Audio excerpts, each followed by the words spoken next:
Greg and Angela. Yay! We're excited for what you want to pour into our lives this evening. So,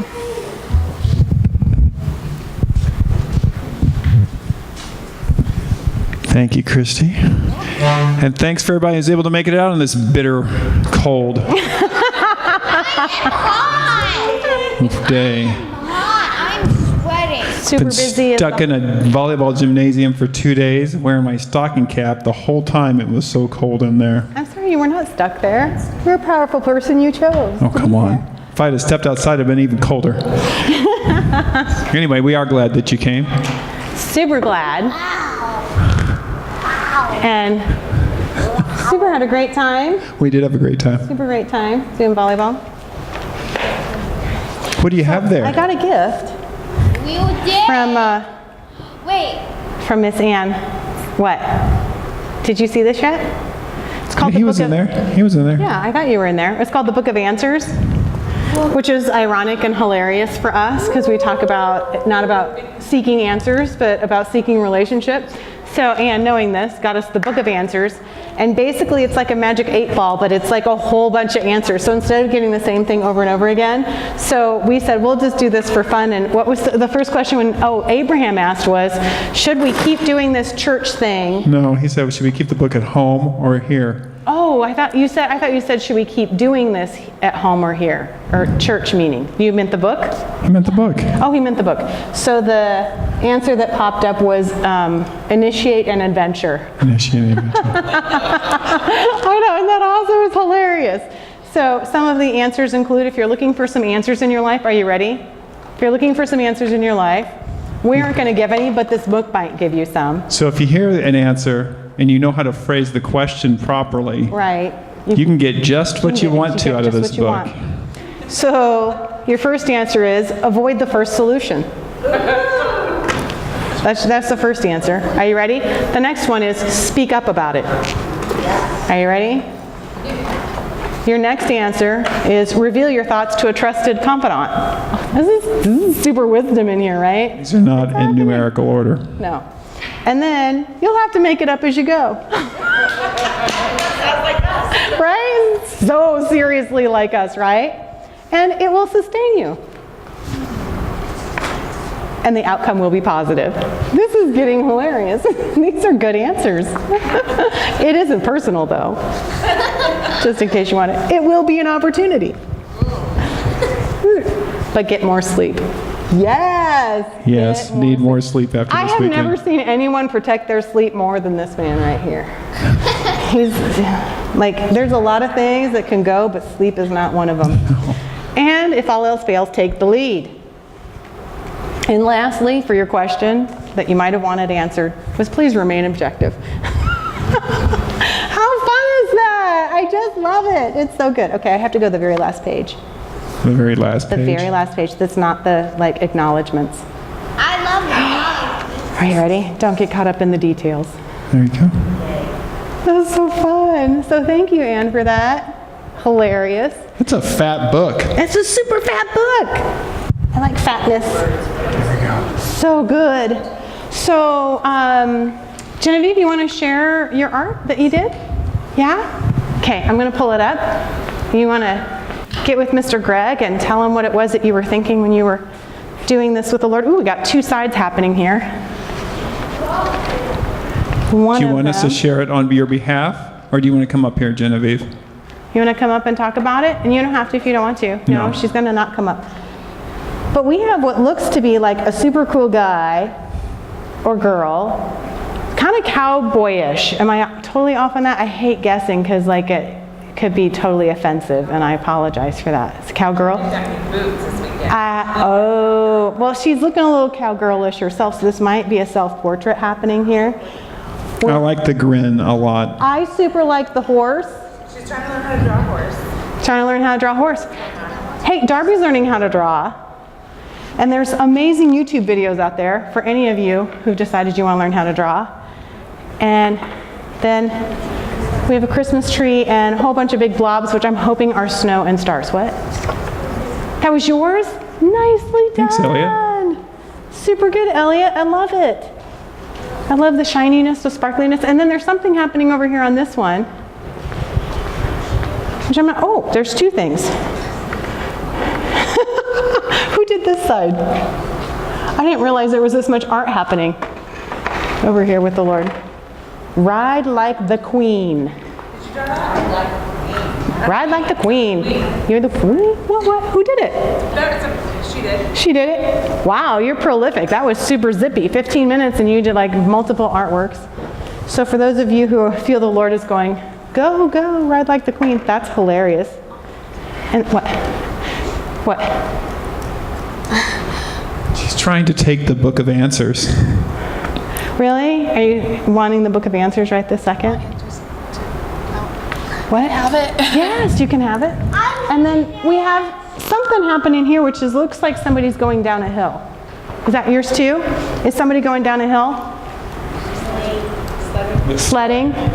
So I'm hoping that there's something in my life that's going to kind of like feel like it's going downhill. So I appreciate that. Thanks, Elliot. Does anybody have anything going on in their life with the Lord that they would like to share? And take a moment and go, here's what I'm processing. Here's what the Lord's showing me.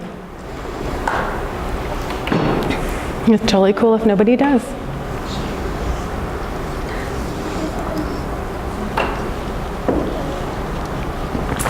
Thanks, Carrie. So we've had a big opportunity,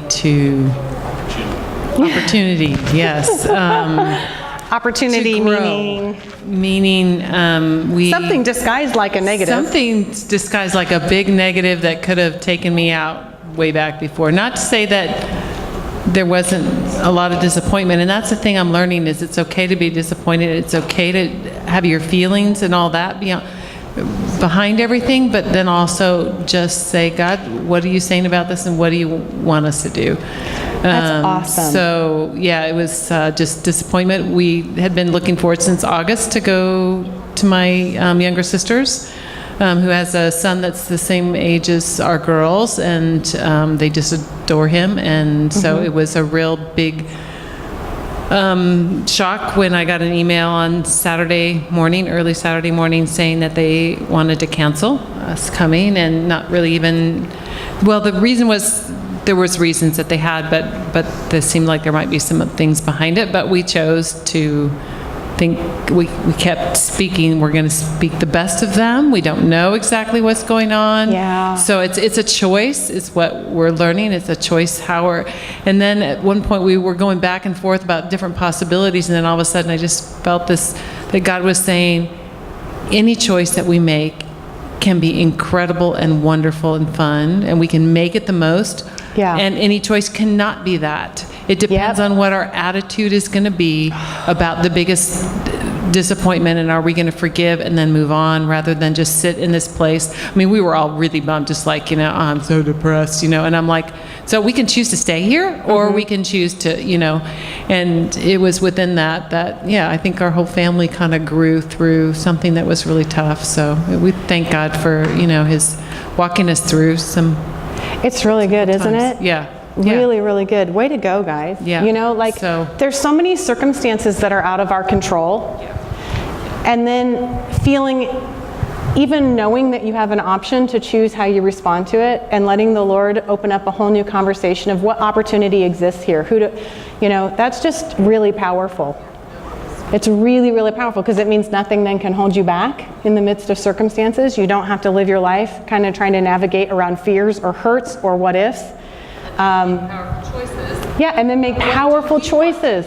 Yes, about what do you want. So good. Because not everybody knows what they want. That's such a huge deal. Right. What do you want? It's like, I don't care.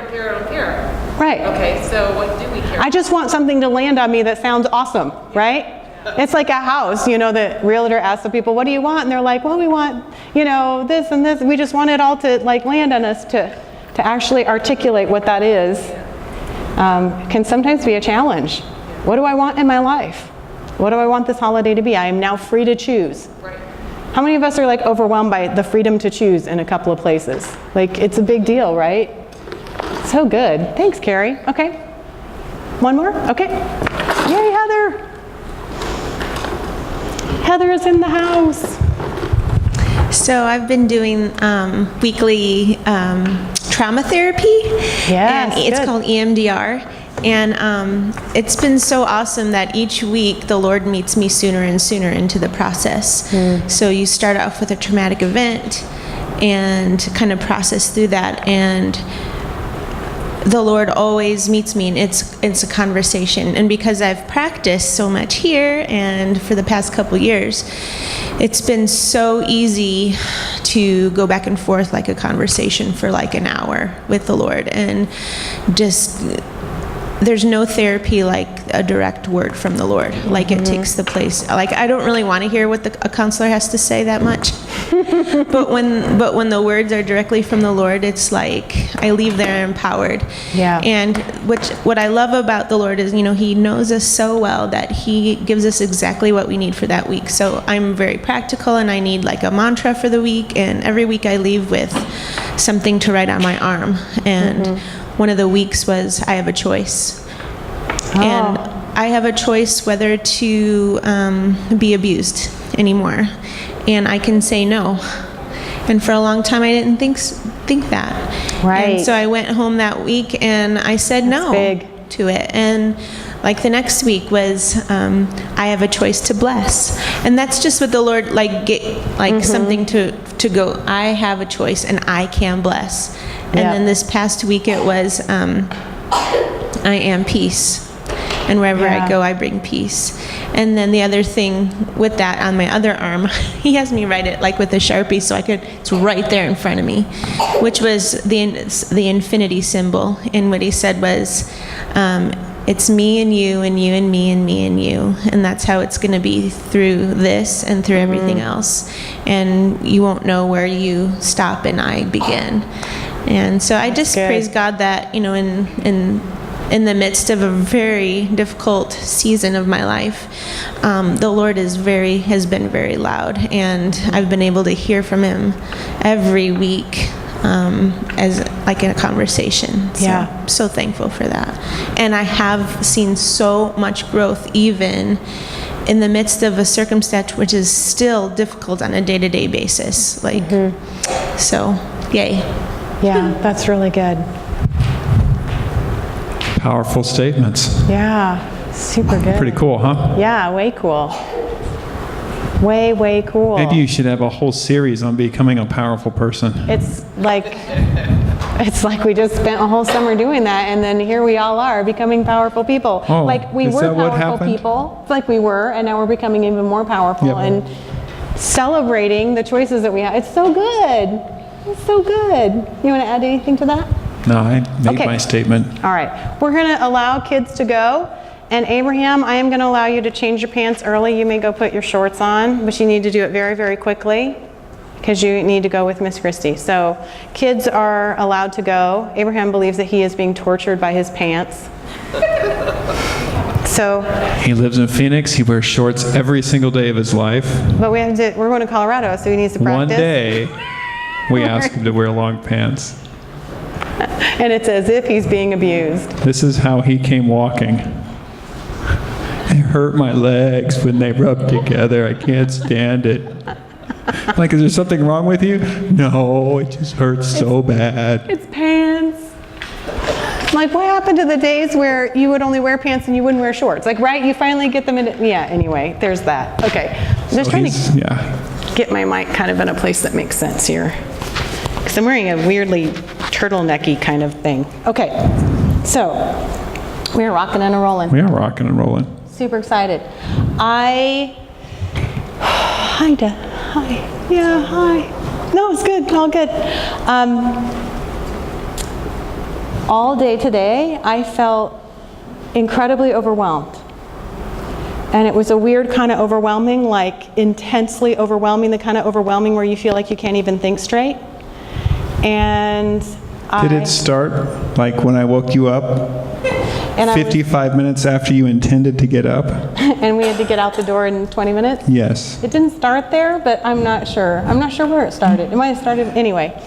And so I realized when that was happening, and it just wouldn't stop. In fact, it kept getting worse and worse. I don't know if you've had that kind of overwhelming feeling where you just feel like you can't really pull your head together, can't pull your thoughts together, can't really get over the top on emotions, and you're just kind of like, what? And so, yeah, right? And so I had about an hour and a half, and I wanted to kind of just review kind of what I felt like the Lord's plan was for us tonight. And I don't know if you've ever been there, but I was in that place where I would really be muscling through it in order to accomplish a task, in order to do something for you. And I really felt like the Lord wasn't in that, because the more I pressed into that, the more difficult it became. And it wasn't the kind of thing where you're pressing in to overcome. It was more of like, I'm doing this because it's an expectation. And I know when that's happening, it's always an invitation from the Lord for me to lay down expectation and pick up invitation. For me to change the way I'm viewing something. And so I'm going to have you put like 2 little circles. And I've talked about this a couple of times, but I'm going to bring it back up because I feel like it's what the Lord wants to share with us. And that is, and I would love for those of you who haven't heard this, to maybe go ahead and get yourself a note card and put 2 little circles on it. And it's like glasses, 2 little circles side by side, and put inside these 2 little circles the word should. And it's kind of like we've lived our lives and often budgeted our entire schedules around shoulds. This is what I should do. This is what I've committed to. This is what I'm obligated to. This is what people expect of me. This is what I expect of myself. And we discover sometimes in life that we are living our entire life based on a fantasy of ourselves that we don't even like, and kind of wrecks us. The schedule, the pace, what we're doing ends up becoming, ultimately, everything out of should becomes religion. Oh, nicely done. Way better than mine. So if you would just put religion. Where? And obligation right next to it, because that's what the should looks like, is always religion and obligation. And when we're tempted to operate out of those glasses, I have discovered most of the choices that I make in that frame of mind end up becoming difficult consequences. They're painful. It's almost like the very source of doing something out of should is toxic in and of itself. And I've discovered that that's kind of almost like it's coming from another source of wisdom that's not the Lord, which is, shouldn't you do this? Wouldn't it be bad if you didn't? And it almost everything I do in that kind of an atmosphere just turns to garbage. Right? So then I realized there's this other set of glasses, which is always the invitation glasses. So I'm going to have you like make another set of glasses that instead of saying should, say, would you like to? And I've discovered that like my baseline for existence, my baseline with God is peace, invitation, and relationship. So Greg came in while I was kind of like thinking through the notes and where we wanted to go in Job. And he asked a couple of questions, and he realized pretty quickly that I was in a super hard place. So he's trying to back away slowly. Like, what can I do to help you here? Besides in addition to leave the room, right? In addition to leave the room. He's like, is there anything that I can do for you that would be okay right now? Is there anything else you need? As I exit the room, please tell me something to do that will include me leaving. He didn't. He was pretty good. He was actually really trying to help. And I said, I don't think there's any decision that I can make right now that's going to be okay. So I need to get out of this before I can even respond. And I think that we sometimes try to find, where's the answer book? Right? We try to find answers to solve this question. Which I love the answers in here because they don't answer this question at all. Like go left, turn right, yes, no, you know. These are the kinds of answers actually that lead you to this, which is initiate an adventure. Maybe take maybe take charge. It's an opportunity. Those are the kinds of things that actually open you back up to the invitation and relationship. So I laid down the notes and I laid down the agenda and I went, the thing that I care about most is operating in relationship. Operating in peace, operating in joy. Not giving some kick-butt message, not answering people's questions, not impressing people, not, my baseline again has to be relationship. But everything in the world interferes with relationship.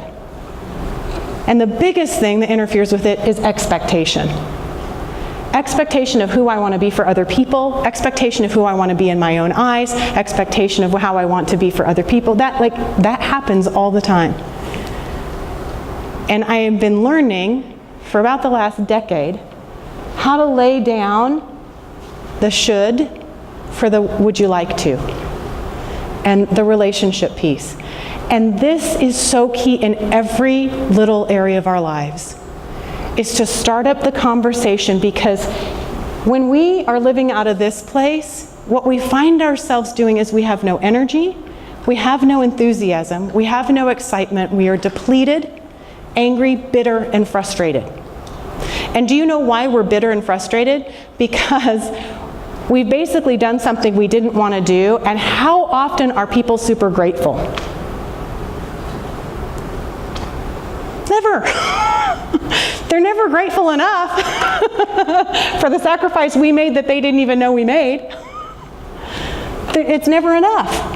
It's never enough. In fact, Habakkuk talks about this, and he says, this enemy of your people, their mouth is as big as the grave.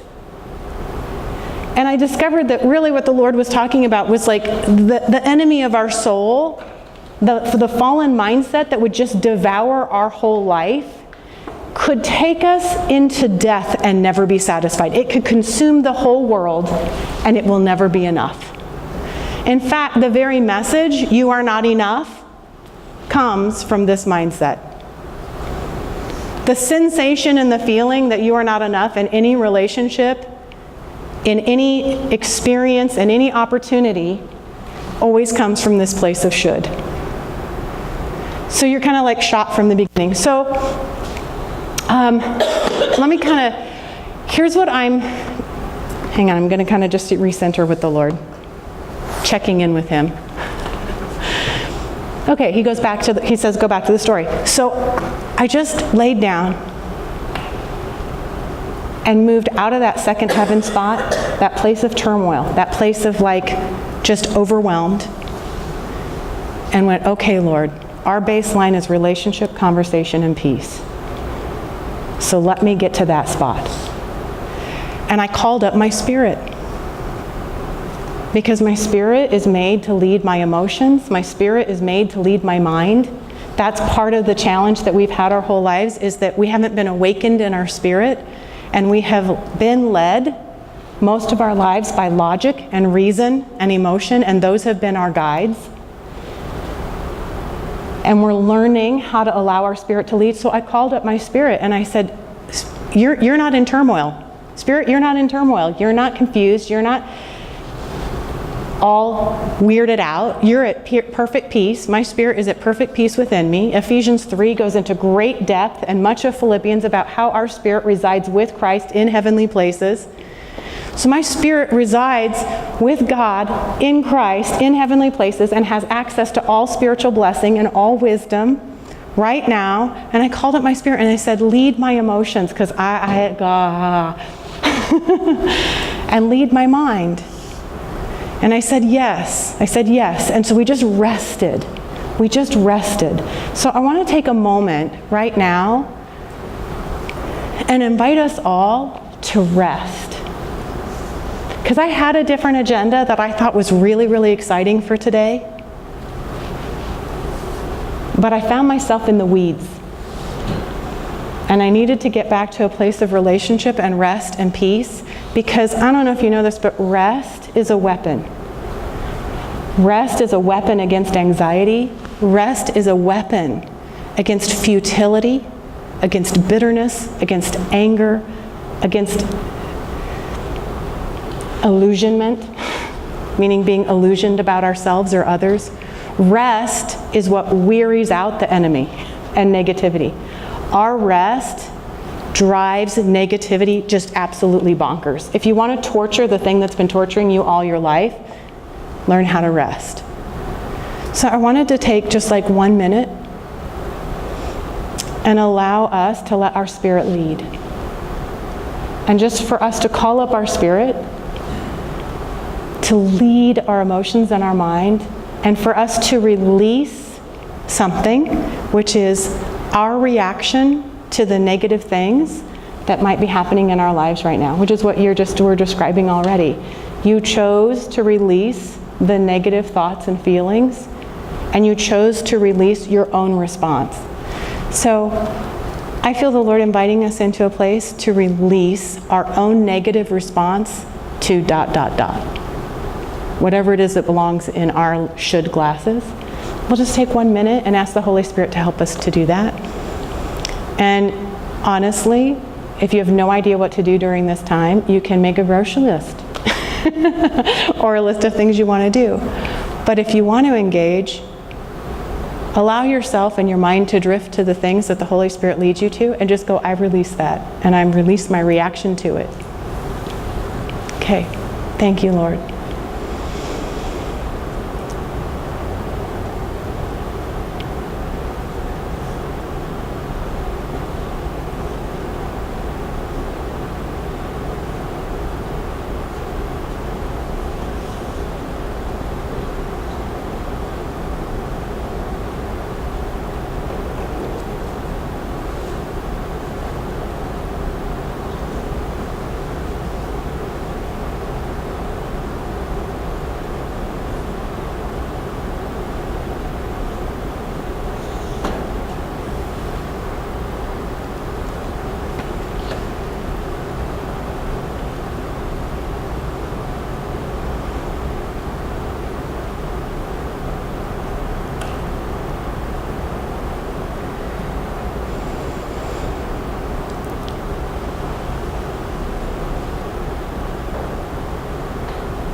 So somewhere around 10 years ago, I started to realize that it was really important what I decided I thought about myself in life. And I think a lot of us haven't realized that we have the power to choose what we decide we think about ourselves in life. You know what I'm talking about? You meet an old friend from high school in the grocery store, you say hello, you give them whatever, you walk away, and then you decide what you're going to think about yourself in that interaction. Did you feel like you looked nice? Did you feel like you looked attractive? Did you feel like you looked overweight? Did you feel like you were smart and witty and whatever? We get to decide what we think about ourselves in every single situation. And when we start to live this adventure with God and start stepping out and going, I want to step up in who God made me to be, when we step up, it's so crucial that we realize that we have the power to decide what we think about ourselves. So a cool thing happened this week.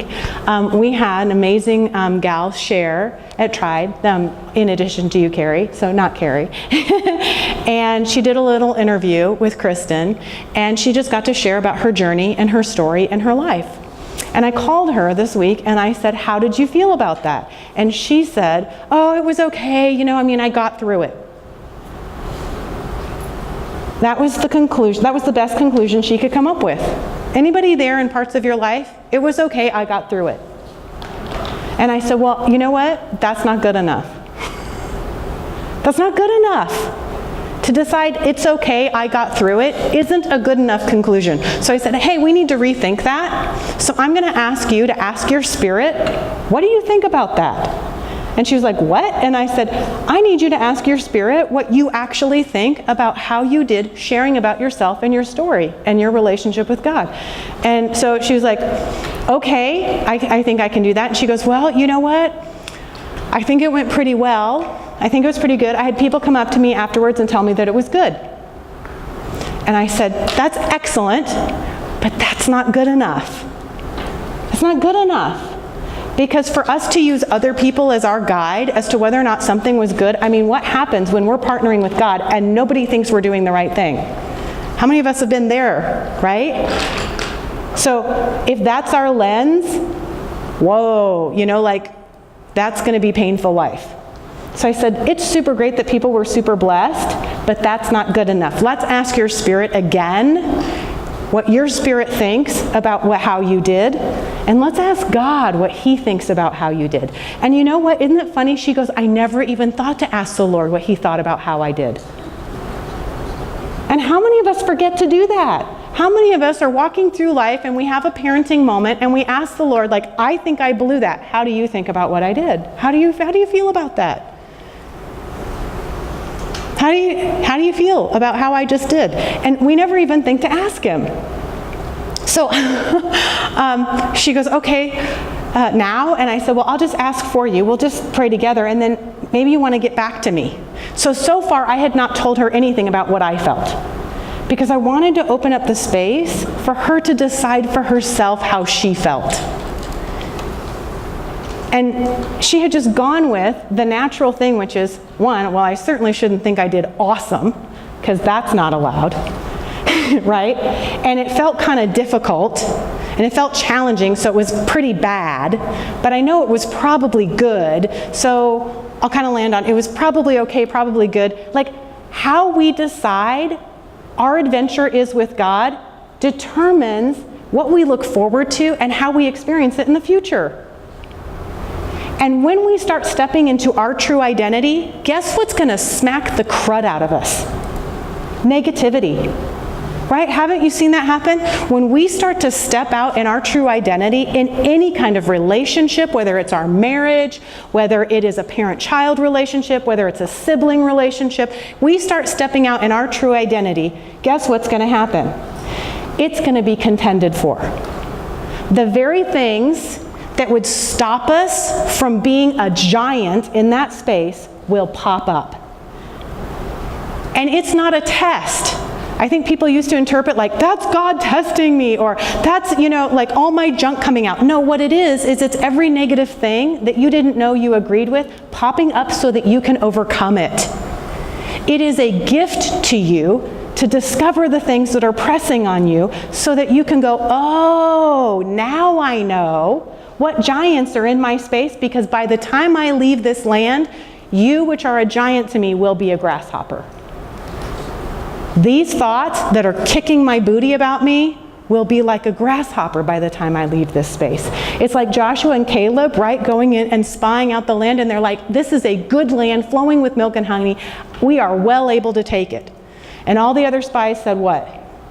There's giants in this land. It's not worth it. That's what happens every time we step into our identity. Our identity is a territory. Us being magnificent spouses is a territory. Us being magnificent human beings, us being magnificent parents, us being magnificent in partnership with being love and goodness in the earth, that's a territory. And the negativity that would scare us out of it and try to convince us that we're not it will pop up. But it's popping up as a blessing to give us the opportunity to go, oh, boom, boom, boom, boom, boom. Now I know who my targets are. You are no longer hidden to me.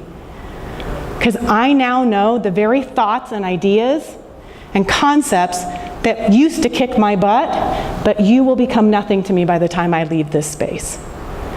And if you didn't think we were talking about Job, we are.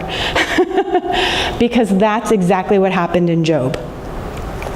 Job had, as you all know, 3 friends who came and spoke to him and essentially said, what? Like we could nutshell It's it in all like a your couple fault. sentences. Yeah.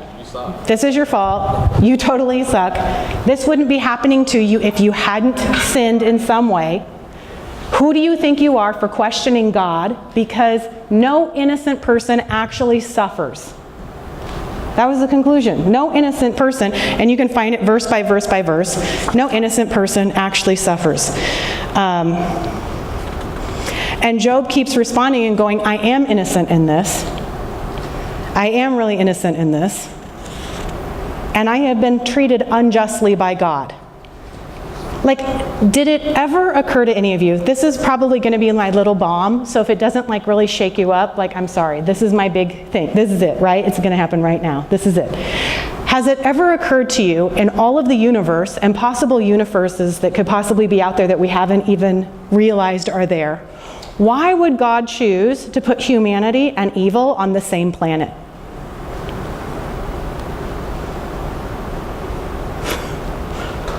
There's a lot of other places evil could be.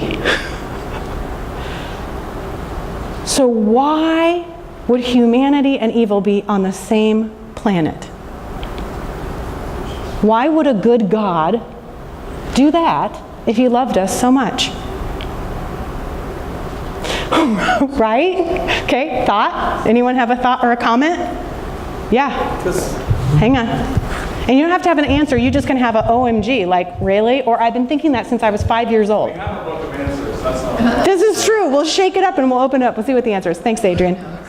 Because my take is it's only through like struggle and the resistance that we grow and we actually become who we're meant to be. Well, I mean, that's if I go to horrible. I don't know, if I go to the gym and I set all the weight machines to 0, I won't build any muscle.